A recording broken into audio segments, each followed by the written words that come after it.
Mirëserë të dashur Luani, në Letra Trofejnë jam Diana dhe do bëjmë lecimin e radhës për ju.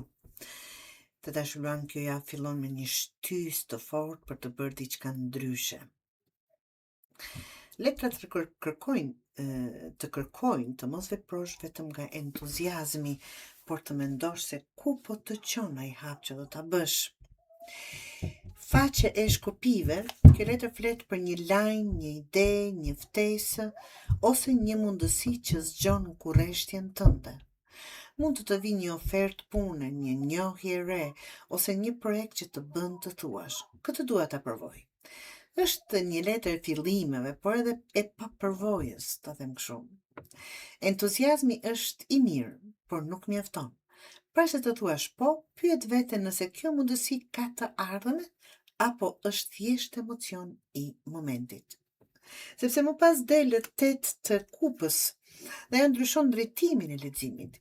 Kjo letër tregon se për të ecur përpara duhet të largohesh nga diçka që nuk të mbush më. Mund të jetë një marrëdhënie, një ambient pune, një miqësi ose një mënyrë të menduar.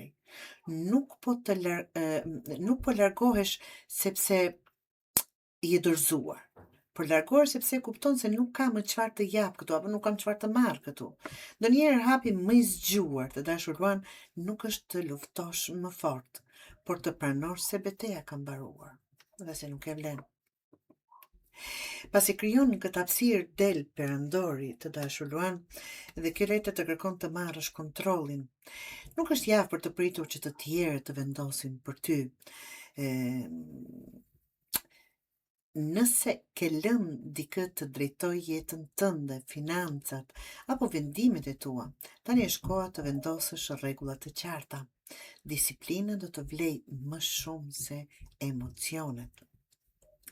Sepse 2 të shpatës këtu tregon mos vendosjen e juaj, shfaqet një vendim që e ke shtyrë prej kohësh, e di që duhet ta marrësh, po vazhdon ta shtysh me shpresën se do të zgjidhet vetë apo do bëhet diçka që do të zhduket, ta them kështu, nuk do të zgjidhet. Sa më gjatë të rish në mes të 2 rrugëve, aq më shumë energji humbet.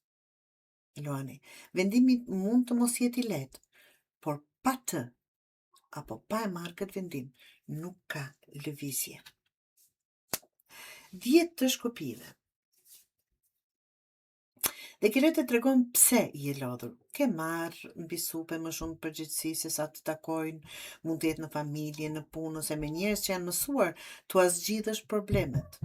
Kjo javë të kujton se nuk je i detyruar të mbash barrën e të gjithëve. Nëse nuk fillon të thuash jo, aty ku duhet do të mbetesh pa energji për gjërat që kanë vërtet rëndësi për ju të dashur. Javën e mbyllim me hënën të paralajmëron kjo letër të mos marrësh vendime të rëndësishme vetëm mbi hamendësime ose frikë. Mund të dëgjosh tash e thëme, mund të kesh dyshime ose të krijosh skenar në mendje pa prova. Mos reago. Pa qarta them unë, me njëherë, kërko fakte, bëj pyetje, sepse ajo që sot të duket e pa qartë, shumë shpejt mund të sqarohet. Të dashur Luan, këtë javë mos e ngatro lëvizjen me përparim. Jo çdo derë që të hapet duhet kaluar dhe jo çdo barr duhet mbajtur. Hiq dorë, kërkoj ndjes.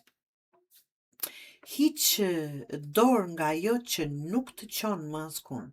Merr kontrollin mbi vendimet e tua dhe mos lejo që frika ose paqartësia të vendosin në vendin tënd. Kjo javë të shpërblen nëse zgjedh me mendje të kthjellët e jo me nxitim. Do të mund ta përmbylli ashtu siç dëshironi të dashur.